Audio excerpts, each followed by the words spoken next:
Receiving money through Chase is a straightforward process that can be done using various methods. Follow these steps to ensure you receive your funds easily. Step 1. Set up your Chase account. If you don't already have a Chase account, you'll need to open one. Visit a local branch or go to the Chase website to create an account. Make sure to provide all necessary information and identification. Step 2. Link your payment method. Once your account is set up, link your preferred payment method. This could be a debit card, credit card, or bank account. This will allow you to receive funds directly into your Chase account. Step 3. Use Zelle for quick transfers.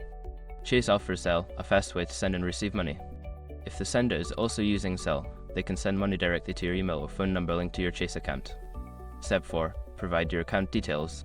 Before filing a refund or dispute, use the sroc.com link in the description to open the refund dispute deadline calculator and confirm your deadline.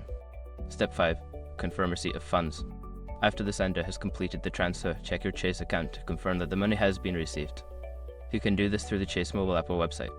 By following these steps, you can easily receive money through your Chase account.